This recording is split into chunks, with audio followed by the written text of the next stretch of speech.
ছুটির দিনে সূর্যোদয় দেখতে কুয়াকাটা সমুদ্র সৈকতে পর্যটকদের ভিড় বেড়েছে। সৈকতের বিস্তারিত জানাতে যুক্ত হচ্ছেন সহকর্মী শিকদার জুবায়ের। জুবায়ের, সমুদ্র সৈকতে পর্যটকের ভিড় কেমন দেখছেন এবং সেখানকার সার্বিক তত্ত্বাবধানে আর কেমন পরিস্থিতি দেখতে পাচ্ছেন জানাবেন।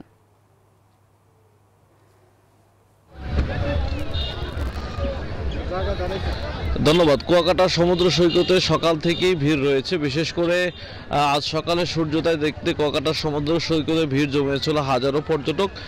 এখনও সৈকতে পর্যটকরা রয়েছে। বেলা বাড়ার সাথে সাথে পর্যটক সমাগম বাড়তে শুরু করেছে। বিশেষ করে আমরা যখন সূর্যোদয় হয়েছিল তখন দেখেছিলাম সৈকতে ভরপুর ছিল পর্যটকে। এখন ছড়িয়ে ছিটিয়ে রয়েছে পর্যটকরা। বিশেষ করে লাল কাঁকড়ার যে চরটি রয়েছে, চর বিজয় রয়েছে, এখানের যে টুরিস্ট বোটগুলো দেখছেন, এই বোটে করে মানুষ সারি সারি লাল কাঁকড়ার চরে এবং টুরিস্ট বোটে করে চর বিজয়, চর হেয়ারে চলে গেছেন। সেখানে মনোমুগ্ধকর সৈকত রয়েছে। সেই সৈকতের সৌন্দর্য উপভোগ করতে মানুষ চলে যান।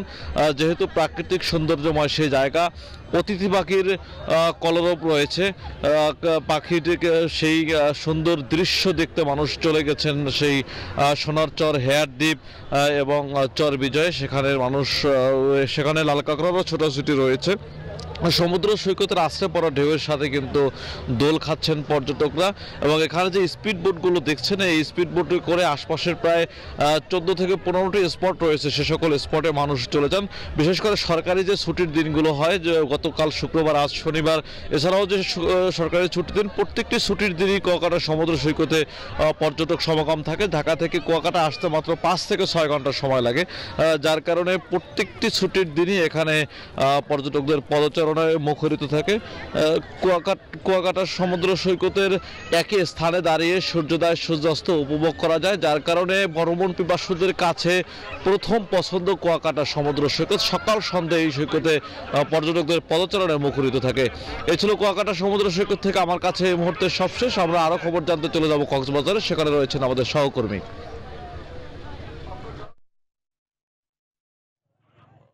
ধন্যবাদ আপনাকে। আমরা এতক্ষণ শুনছিলাম আমাদের সহকর্মী কুয়াকাটা থেকে জানাচ্ছিলেন। একটু আসলে দেখাতে চাই কক্সবাজার সমুদ্র সৈকতে এখন আছি।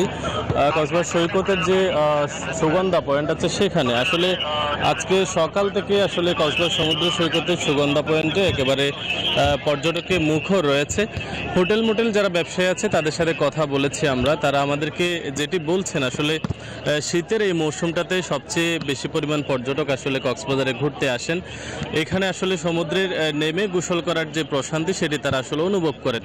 তো সারা দেশে আসলে শীত চললেও কক্সবাজারের এই জায়গাটিতে, বিশেষ করে কক্সবাজার সমুদ্র সৈকতের এই জায়গাটিতে রোদের একটু তীব্রতা রয়েছে। সেহেতু এখানে আসলে যারা পর্যটকরা ঘুরতে আসছেন তারা সৈকতে নেমে গোসল করে তারা আসলে নিজেকে একটু প্রশান্তি নিচ্ছেন। এবং কক্সবাজার শুধুমাত্র সমুদ্র সৈকত নয়, সূর্য আসলে একটু অস্ত যাওয়ার সাথে সাথে যারা কক্সবাজারে ঘুরতে এসেছেন পর্যটকরা চাঁদের গাড়িতে করে কক্সবাজারের বিভিন্ন পর্যটন জায়গাগুলোতে, যেগুলো দর্শনীয় স্থান আছে, সেখানে আসলে ঘুরতে যাচ্ছেন।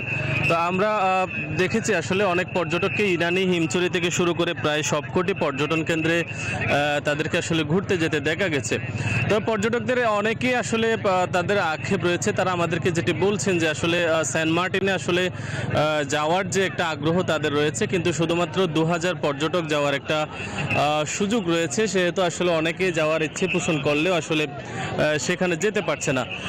তো এই ছিল আসলে কক্সবাজারে যারা পর্যটক যারা আসেন তাদের আসলে আগ্রহের বিষয়। কিন্তু কক্সবাজারের আইন শৃঙ্খলাতে যারা নিয়োজিত রয়েছেন তারা আসলে যেটি বলছেন যে কক্সবাজারে আগত পর্যটকদের নিরাপত্তায় আসলে তারা কাজ করছেন। টুরিস্ট পুলিশ থেকে শুরু করে কক্সবাজারের একজন পর্যটন ম্যাজিস্ট্রেট এখানে কাজ করছেন। তো এই ছিল কক্সবাজার সমুদ্র সৈকতের সুগন্ধা পয়েন্ট থেকে সর্বশেষ খবরাখবর। ইরফান এবং জুবায়ের, আপনাদেরকে ধন্যবাদ। দর্শক, কক্সবাজার এবং কুয়াকাটা থেকে যুক্ত হয়েছিলেন আমাদের সহকর্মীরা।